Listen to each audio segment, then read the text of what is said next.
Antonio Tejero Molina, condenado a 30 años de cárcel por su participación en el golpe de Estado del 23 de febrero de 1981. Su delito, rebelión militar. Alba Plena es una camelia muy antigua que vino de China. Alfonso Armada Comín. El Tribunal Supremo le consideró culpable de un delito consumado de rebelión militar por el 23F, condenado a 30 años de cárcel. Pues no me da la gana. No voy a hablarle más que de lo que yo quiero, que es de camelias, de mis 85 años, de esas cosas así.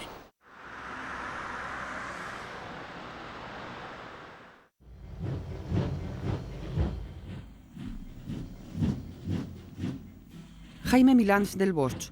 Su implicación en el golpe de Estado de 1981 le supuso una condena de 30 años de prisión. Tuvo que abandonar el ejército en el que había ingresado como cadete defensor del Alcázar de Toledo.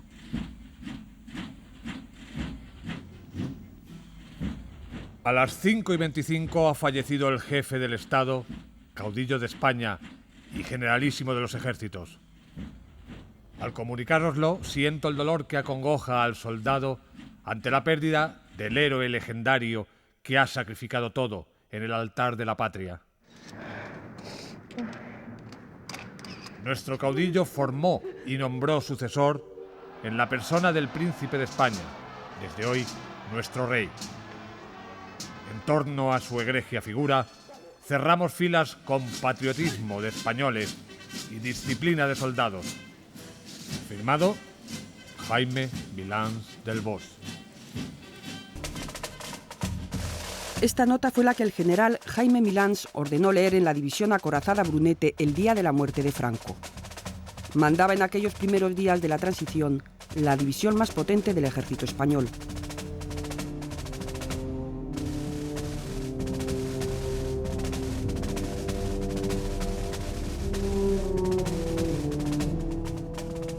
Seis años después, un 23 de febrero, fue el único capitán general que sacó los tanques a la calle. Le acompañó en la sonada su amigo el general Carlos Alvarado Largo, que confesó su participación en el golpe cuando ya habían prescrito los delitos. Es un hombre que sabía mandar. Exigente, sí.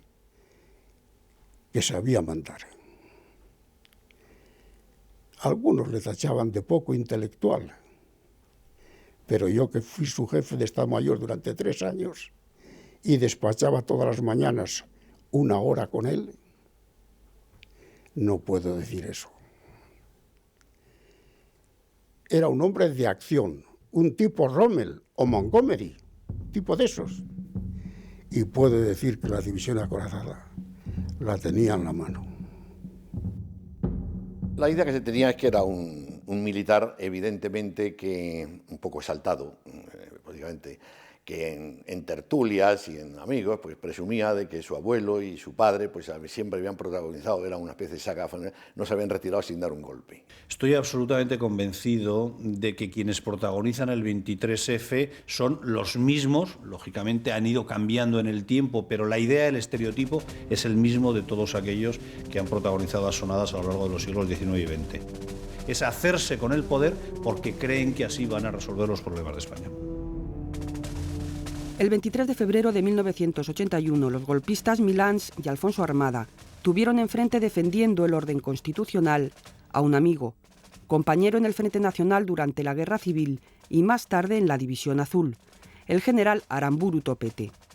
Armada era un militar más de gabinete, más de Estado Mayor, aunque era de artillería. Para mí más inteligente. Y los caballeros. Alfonso lo veo un par de veces al año, no lo veo más. Hablamos de las camelias, hablamos de cómo le va, y no hablamos nunca del 23F. No hablamos nunca. Ustedes saben que el té, esa bebida que sobre todo los ingleses les gusta tomar, es una camelia. El general Alfonso Armada fue expulsado del ejército después de 45 años de carrera militar. El ejército tenía un pensamiento análogo desde el 36 al 81 y yo creo que posteriormente también. No creo que se tenga que limitar eso a unas fechas exactas. Eso quizá lo vean ustedes los civiles. Yo como militar no veo una limitación de fechas. Suárez me había dicho que uno de los que podían estar en una conspiración era Armada. Suárez estaba convencido de que Armada era un golpista. Alfonso Armada también tuvo enfrente la noche del 23F a un amigo, el general Sabino Fernández Campo. Como secretario de la Casa del Rey fue decisivo en el fracaso de la asonada militar. El general Armada pues era una persona excelente, de una moralidad, de una religiosidad extraordinaria y de un patriotismo a prueba de todo, en fin, de toda duda. Muchas veces influye también el que le costó trabajo quizás asimilar el cambio que se produjo después de la muerte de Franco. Los militares enfrentamos la sucesión tras la muerte del caudillo con serenidad, fieles a las previsiones sucesorias y enteramente dispuestos a cerrar filas en torno del nuevo rey, tal como el propio caudillo nos recomendara a los españoles en el testamento escrito de su puño y letra pocos días antes de su fallecimiento. ¡Atento el batallón! ¡Soldados! Durante cientos de veces habéis cubierto carrera a nuestro caudillo Franco. Hoy nos toca cubrirlo a Juan Carlos I, rey de España.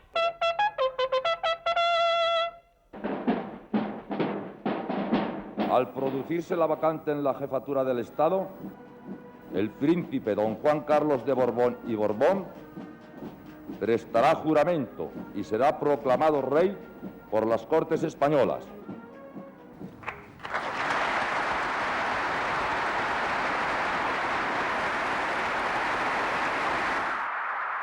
La gente sabía que el ejército era la baza decisiva, ¿no?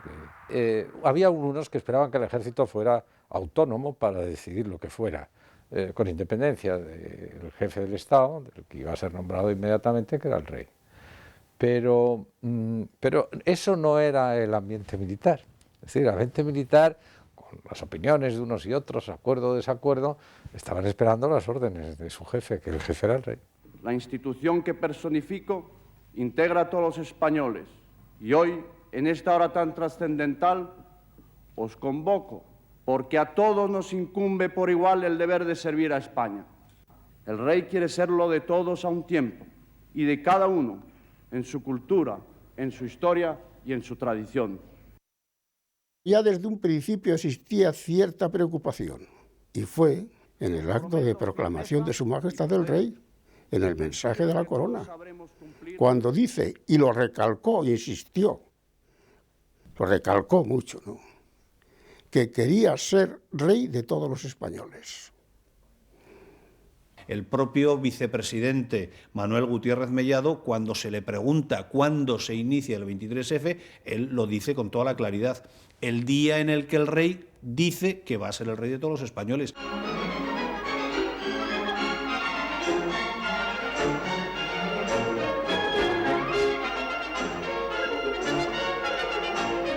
El nuestro era un ejército muy profesional, con pocos medios y muy disciplinado. Heredero del sistema franquista, no. Heredero de los ideales de la guerra, de la zona nacional de la guerra civil. Sí, eso sí. Era un ejército totalmente antimarxista, eso desde luego.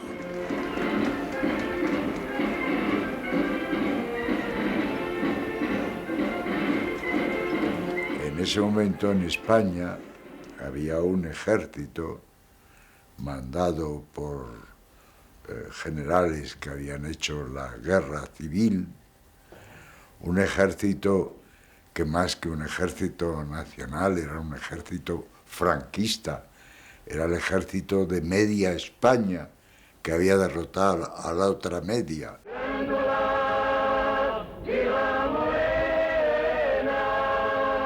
La imagen del levantamiento militar en Portugal el 25 de abril de 1974 hizo que la opinión pública se preguntara si también habría en España capitanes rebeldes capaces de combatir la dictadura de Franco.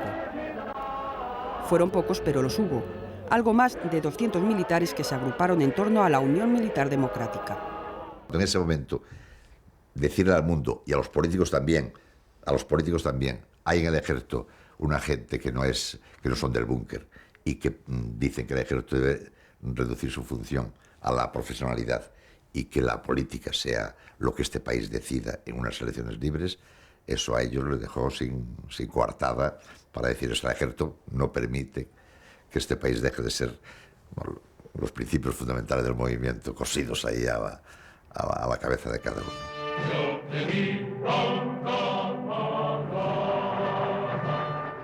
Estamos aquí por nuestra propia inquietud, porque nos aguijonea la injusticia y nos impulsa el deber de cerrar el paso a quienes quieran arrebatarnos la victoria.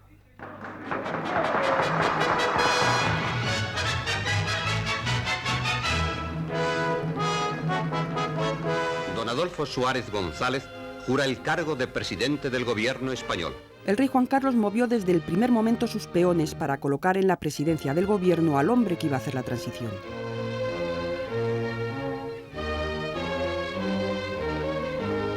Los ministros del nuevo gabinete de don Adolfo Suárez acudieron al Palacio de la Zarzuela para jurar sus cargos ante su majestad el rey. Adolfo Suárez formó un primer gabinete en el que, sorpresivamente, mantuvo a los 4 ministros militares. Entre ellos, Fernando de Santiago y Díaz de Mendívil, un general inmovilista convencido de la autonomía militar frente al poder civil. Sería el primero en abandonar el Ejecutivo. Cuando Suárez empieza a ser conocido dentro del ejército es cuando tiene lugar una reunión que es clave en todo esto, que es la que tiene lugar el 8 de septiembre del año 76, donde Suárez decide, como en otras muchas ocasiones, coger el toro por los cuernos e irse a reunir con la cúpula militar e intentar explicarles en qué va a consistir la ley para la reforma política y las transformaciones que quiere hacer. En cuanto a los partidos políticos, el presidente fue rápido y rotundo. Estaros tranquilos. Partidos políticos, sí, pero no Partido Comunista. Tuvo que hacer promesas que no pudo o no quiso cumplir y que fueron el origen del divorcio con el ejército y una de las causas determinantes del 23F. Sí. El ejército es lo que menos preparado en este país estaba para el cambio. Todo el país, la sociedad, en la práctica reclamaba el cambio, pero el ejército era el enorme freno que estaba ahí.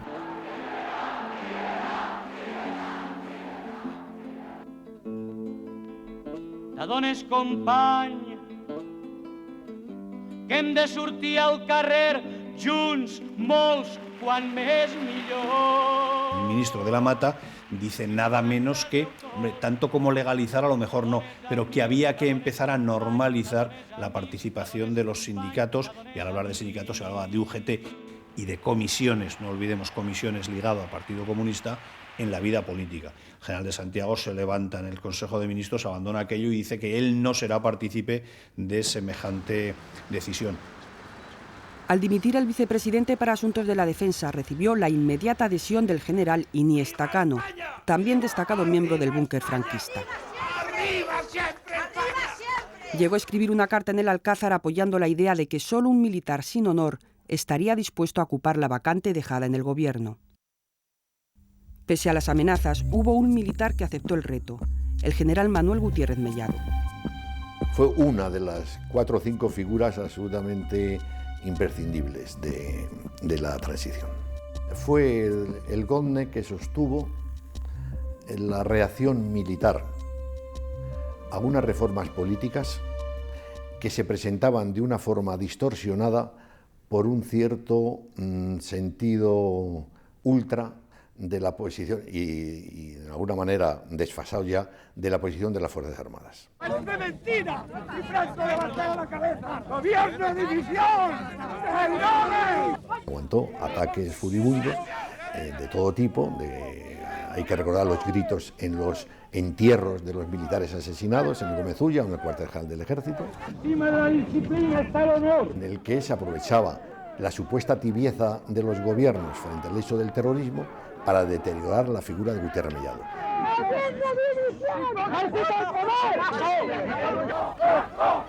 Estamos continuamente viendo grupos militares, sobre todo cuando hay un asesinato de un general, etcétera, diciendo ejército al poder, ejército al poder. El grito de esos años es ejército al poder. A cada paso que daba la transición democrática, daba otro el involucionismo alimentado por las acciones terroristas. La última semana de enero de 1977 fue dramática. Faltaban 5 meses para las primeras elecciones y se encontraban secuestrados por el Grapo Antonio María de Oriol y Urquijo, presidente del Consejo de Estado, y el teniente general Emilio Villascusa. El teniente general salía de su domicilio para dirigirse a su despacho oficial. La extrema derecha puso la puya de fuego, asesinando en su despacho de la calle Atocha a 4 abogados laboralistas y a un colaborador del bufete.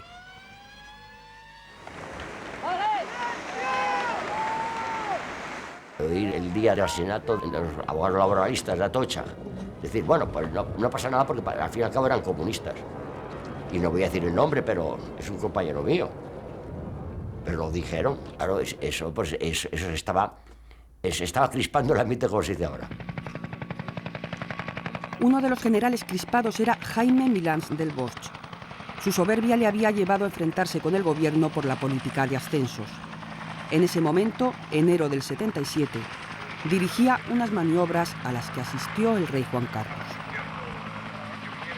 Hicieron un ejercicio de tiro, le enseñó los nuevos cañones y le dijo, con estos cañones puedo bombardear a Madrid.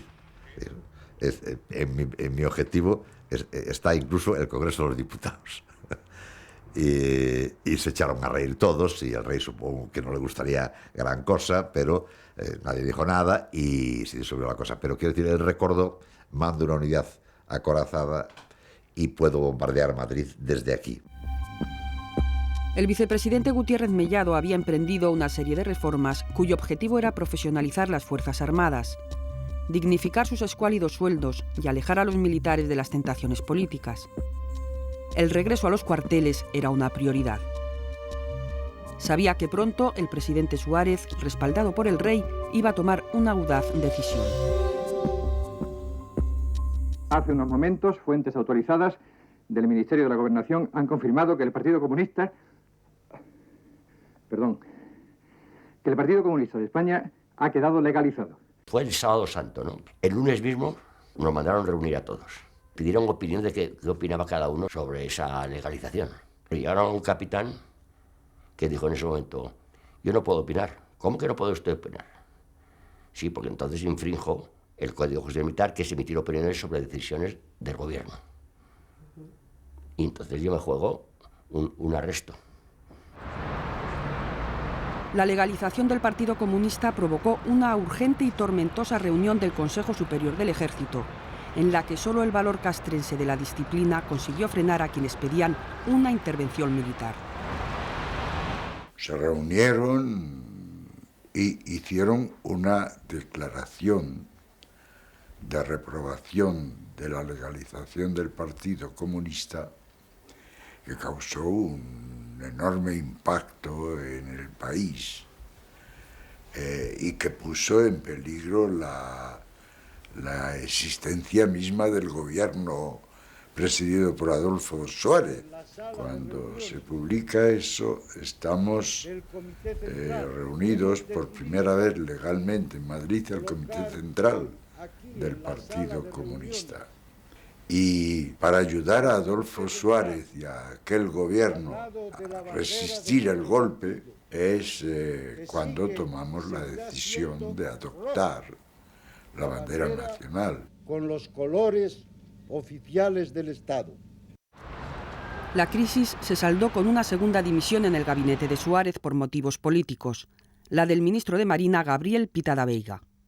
No hemos hablado de eso, pero mucho más que la legalización del Partido Comunista produjo un revuelo enorme la autonomía catalana y vasca, ¿no? Empezaron a hablar de la ruptura de España. Y sobre todo eso, los involucionistas, bueno, a gritos, los periódicos arriba, el Alcázar y tal, bueno, era, España se rompe, la España rota, mejor la España roja. La unidad de la patria les parecía que se rompía pues con las autonomías y sobre todo con lo de las banderas. La bandera de Euskadi poniendo la bandera vasca, quitando la española, todo eso para el militar era un insulto personal. En 1978, en pleno proceso de debate de la Constitución, un guardia civil se dirige al rey a través de las páginas del Imparcial. En el proyecto de Constitución hay demasiadas banderas haciendo sombra a la única. Quiero escribir este artículo como glosa a los muertos y como petición de pronto y radical remedio al capitán general de los soldados de España.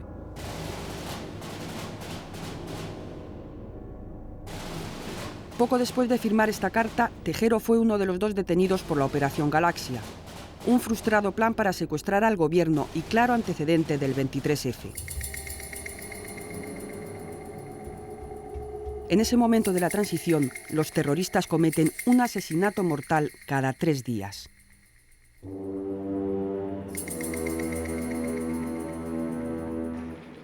Voy a contar una anécdota que yo nunca conté en televisión y ni oí nunca y creo que no se sabe. En esos años difíciles hubo un periodo, con aquellas muertes, con aquellos años, hubo un periodo de mucho ruido de sables. Y nosotros que estábamos expulsados del ejército, y en cierto modo éramos gente maldita, fuimos llamados por el gobierno Suárez para ver si podíamos informarles de lo que pasaba en el ejército, sobre todo aquellos días. Y recuerdo que Martín Villa nos decía que necesitaba esta información porque no se fiaba de sus servicios de información. Los relevos de militares impulsados por el gobierno han llegado hasta la Zarzuela. El general Alfonso Armada, secretario de la Casa del Rey, es apartado por sus discrepancias con Suárez sobre la legalización del divorcio.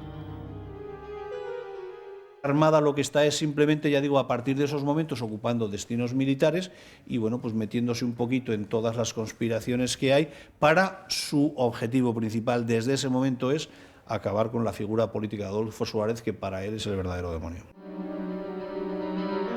El nombre de Alfonso Armada empieza a airearse en los periódicos mientras la buena estrella del presidente Suárez, acosado fuera y dentro de su partido, cae en picado. Uno de los elementos que crispaban la situación y que preocupaban a muchos era precisamente que el partido del gobierno estaba en una crisis profunda. Sobre todo después, cuando se reconstruyen hechos y se van atando cabos, sí se pudo ver que había una serie de iniciativas que luego podrían llamarse golpes, entre ellas un golpe blando que consistía en mover las cosas de manera que se pudiera en el Congreso y de una manera constitucional suprimir, hacer salir al presidente Suárez y poner en su sitio a un presidente, y parece que una de las personas o de los nombres que puede estar ahí era el general Armada.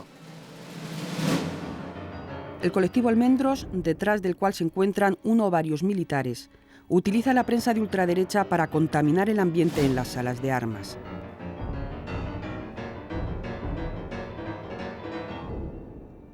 ...10 de enero de 1981.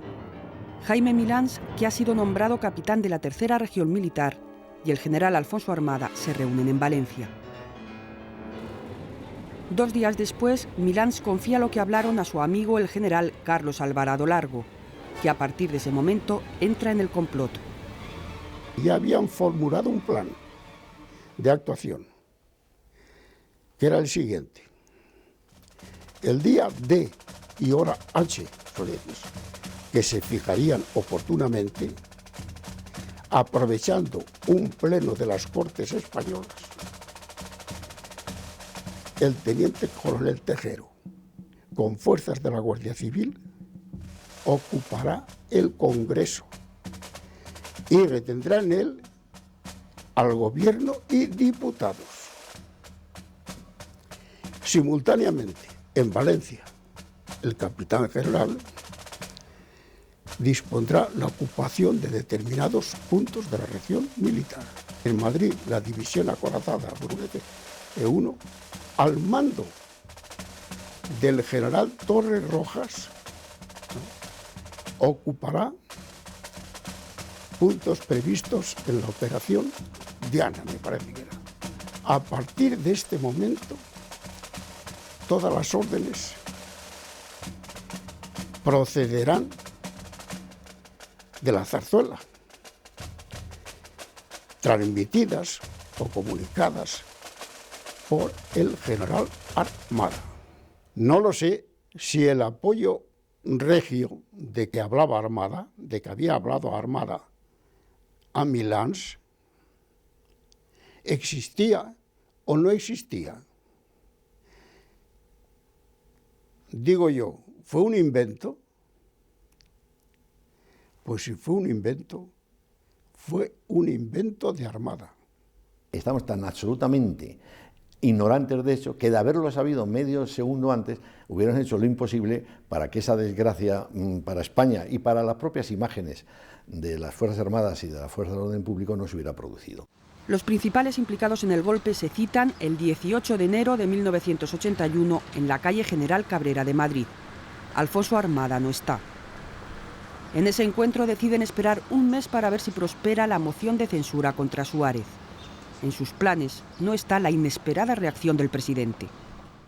Me voy, pues, sin que nadie me lo haya pedido, desoyendo la petición y las presiones con las que se me ha instado a permanecer en mi puesto, y me voy con el convencimiento de que este comportamiento, por poco comprensible que pueda parecer a primera vista, es el que creo que mi patria me exige en este momento.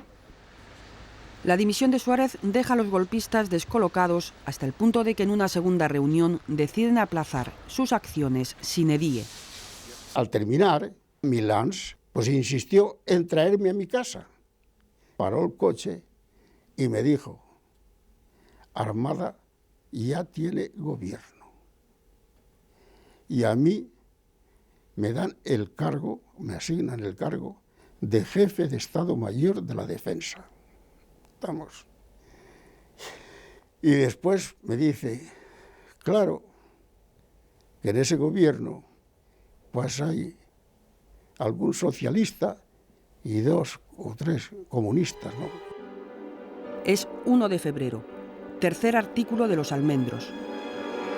Sin ningún reparo se justifica una intervención del rey. Siempre había sentido el anhelo de que mi primera visita... Días después los acontecimientos se precipitan. Primero los incidentes de Guernica, más agravios a la corona. Después la muerte por torturas del etarra José Arregui, que enfrenta a distintos miembros del gobierno y que vuelve a ser utilizado por la prensa de ultraderecha para alimentar el desasosiego castrense. Pero determinada prensa, concretamente quiero recordar que el Alcázar, publica esquelas gigantescas con todos los muertos de las fuerzas de seguridad del Estado y sobre todo de la Guardia Civil por parte de manos de ETA, calentando un poco los cuarteles. Vamos a proceder a la votación. El llamamiento comenzará por el diputado número 114, don Antonio García Millares, y a partir de él se seguirá por orden alfabético. Hace 25 años, del 23 de febrero del 81, de aquí de este parque, fue donde un guardia civil como yo, que venía del País Vasco destinado para hacer un curso de tráfico, se vio involucrado en un golpe de Estado, sin saberlo y muy a pesar de mí. En la puerta del parque estaba un autobús que además era civil, no tenía ningún distintivo de la Guardia Civil, no tenía ni matrícula PGC. Todos los compañeros subimos, no nos dicen nada, nos damos cuenta que la munición que nos habían dado y los cargadores para el tipo de arma que nos habían entregado no se ajustaban. Se originó allí un mercado persa, porque entre todos íbamos cambiando, ¿no? A ver, ¿quién tiene el 9 Parabellum? Pues yo. El oficial se situó en el asiento al lado del conductor y se estaba escuchando la radio, la cadena SER. Estaba con el tema de la votación en el Parlamento sobre la elección de Leopoldo Calvo Sotelo como presidente de gobierno, pues el sonido típico, pues fulanito de tal sí, fulanito de tal no. Nosotros seguíamos allí, pues qué pasará, qué no pasará, dónde iremos. Todavía no teníamos ninguna idea de lo que íbamos a hacer. En estos momentos un disparo. Se ha oído un golpe. Aquí precisamente es cuando yo diviso lo que es el monumento, la Plaza de las Cibeles. Estaba ya el autobús con mucha dificultad de paso. Es cuando el comentarista de la cadena SER dice lo en el recuento que, a ver señores, que parece que una persona... Hay un teniente coronel.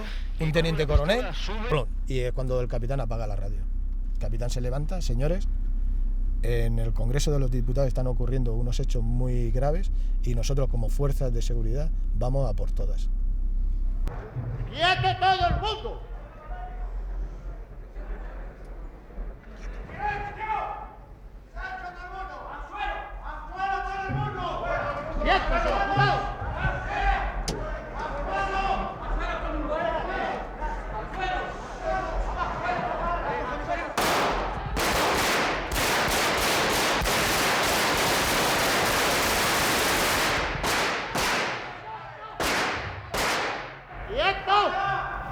¡Falta darle a los nuestros!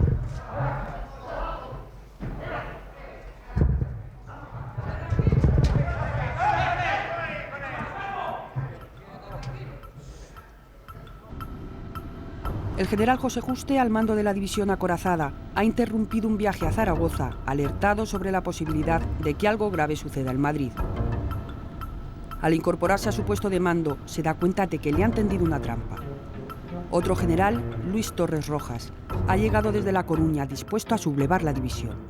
Nunca perdí el mando, pero he de decir también que en todo momento procuré no dar pie para que se me neutralizara.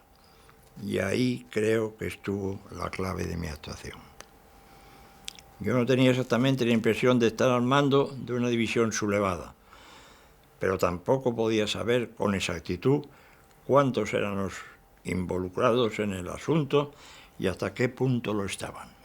Por eso consentí, sin oponerme explícitamente, que se pusiera en marcha la operación Diana, que por otro lado era una medida de seguridad y que en cualquier caso requería de un proceso complejo previo a su puesta en marcha.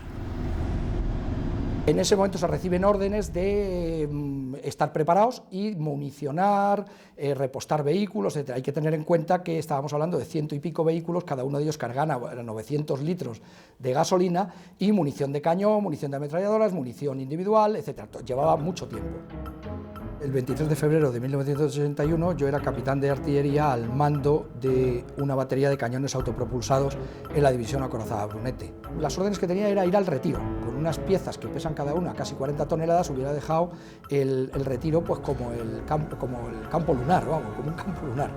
Buenas tardes, no va a ocurrir nada, pero vamos a esperar un momento a que venga la autoridad militar competente para disponer lo que tenga que ser y lo que él mismo diga a todos nosotros.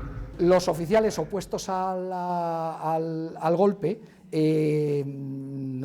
estábamos tratando de ver qué podíamos hacer y entonces decidimos que no era bueno oponerse frontalmente, ya que lo hubieran resuelto rápidamente quitándonos el mando, encerrándonos en cualquier cartucho y dando el mando a personas más adictas. Entonces decidimos actuar poniendo todas las chinas que pudiéramos en el camino. Lo primero que hicimos fue preguntar para qué, a dónde íbamos, a favor de quién, en contra de quién, a dónde íbamos con todo nuestro material. Y la única respuesta que recibíamos era por España, por el rey, por España. Pero ¿a favor de quién? ¿Qué en estos momentos qué es España y qué es el rey? ¿Qué se está haciendo aquí? Justo estaba, diríamos, desorientado, en el sentido de que él era jefe de la división, pero veía que no la estaba mandando, que había otra persona. El desconcierto debía de ser enorme.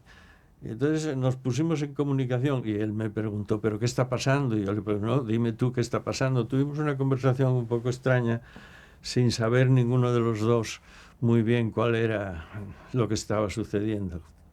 Y Entonces, después de un rato de esa conversación extraña, me dijo, bueno, pero vamos, en definitiva, ya está ahí Alfonso. Digo, no. Bueno, pero le estáis esperando. Y de ahí viene, no está ni se le espera. La pregunta de Juste abrió un poco los ojos de que por qué se pensaba ya seguro que tenía que estar Alfonso Armada allí.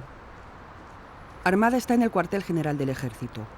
Ha conseguido, después de la dimisión de Suárez, el nombramiento de segundo jefe de Estado Mayor.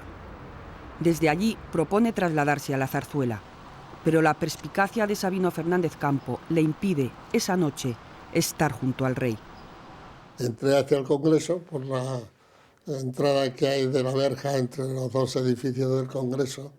En aquel momento pues, salía Tejero del pabellón del Congreso con la pistola en la mano y seguido de 4 o 5 personas más. Cuando me vio, la pistola que llevaba en la mano derecha, se la pasó a la izquierda, me saludó reglamentariamente y entonces yo le dije, Tejero, no siga usted con esta locura, ríndase, entréguese y tal. Y me dijo, mi general, primero le mato y después me pego un tiro.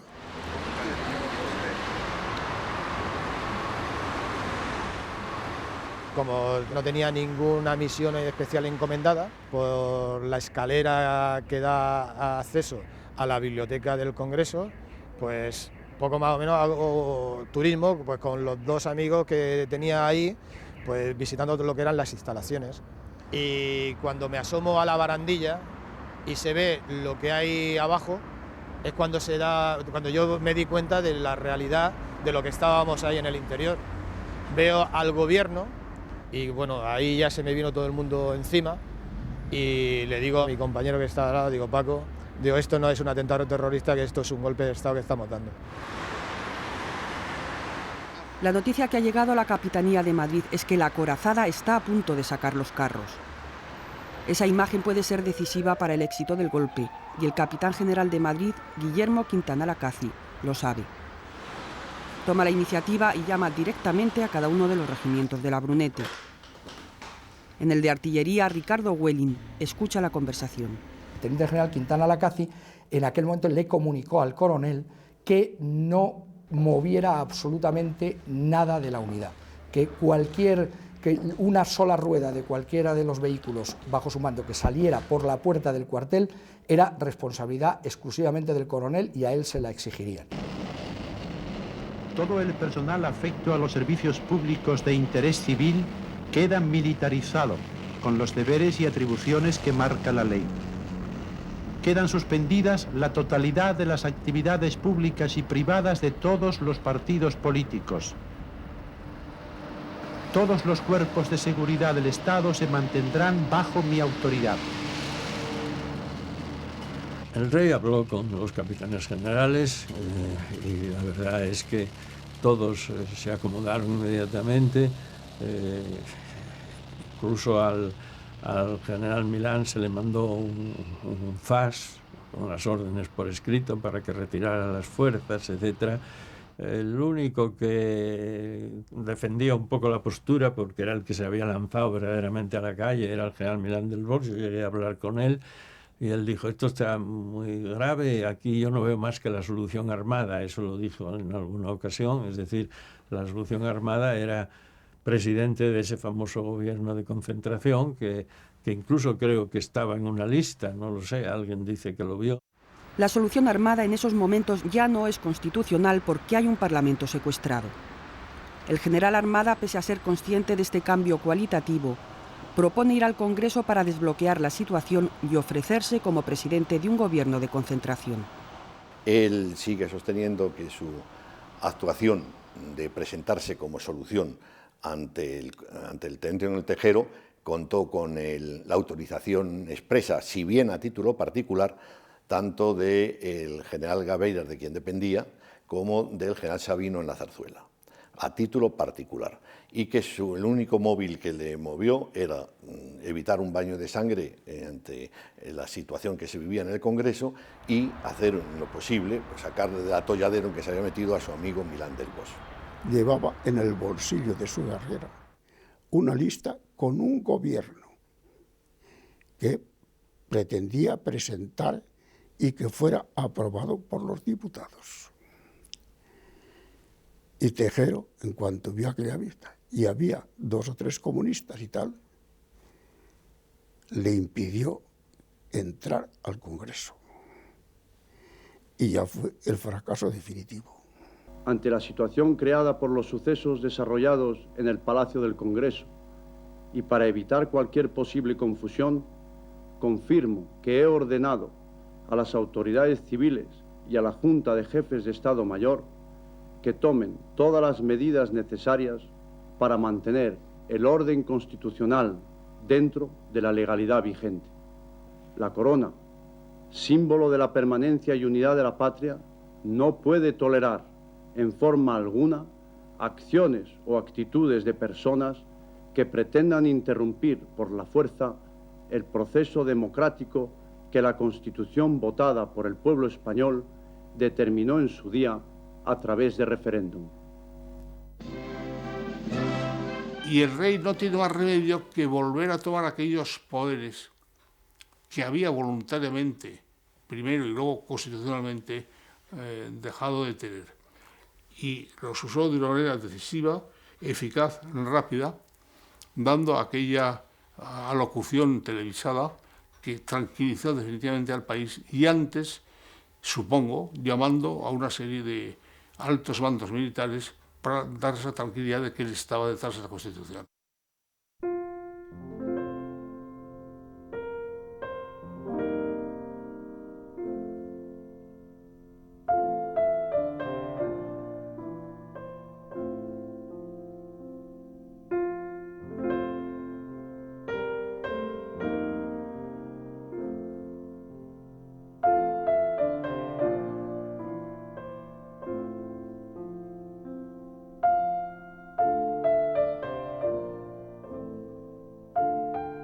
La imagen de la rendición llegó el 24 de febrero por la mañana.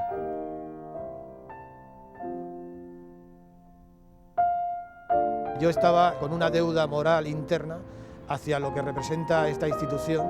Con este reportaje la quería alabar, dar a entender lo que es mi sentimiento hacia lo que es un Estado democrático y de derecho y decir y pedir públicamente a la sociedad, pedirle perdón, porque lo que ahí se hizo fue a pesar de la voluntad que muchos como yo pensamos de la forma que yo pienso. Manuel Martínez es protagonista de un reportaje de la Asociación Unificada de la Guardia Civil. Con él han querido lavar culpas que no fueron suyas y hacer un homenaje al Estado de Derecho.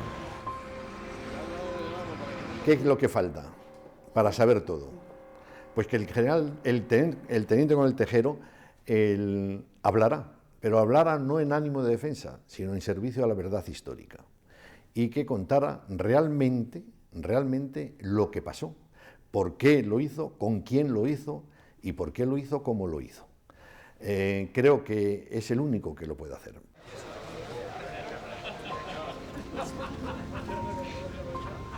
Una zona de cobertura, vanguardia nuestra. Yo era capitán en el año 81, estaba en la Escuela de Estado Mayor, realizando el curso de Estado Mayor. Nadie de mi entorno en aquel entonces ni ahora pues estaba inmerso en este proceso de intento de golpe de Estado. Lo que sí puedo asegurar es que en aquella época yo creo que la inmensa mayoría de los militares, por no decir que todos, pues estábamos ya convencidos del proceso que había que seguir, del proceso que había iniciado España de democratización, de la Constitución con la que nos habíamos dotado y que había que apoyarla al máximo para el futuro. Actualmente el ejército ha evolucionado al mismo ritmo que ha evolucionado la sociedad actual, eso es innegable. Tenemos un ejército profesional, hemos reducido considerablemente nuestros efectivos, actualmente estamos en cuanto a personal de tropa por alrededor de unos 51.000, 52.000 efectivos, es decir, casi una quinta parte del de aquella época. Cuadros de mando estamos en la mitad, de 50.000 hemos pasado a 25.000. Ello lleva consigo una gran preparación.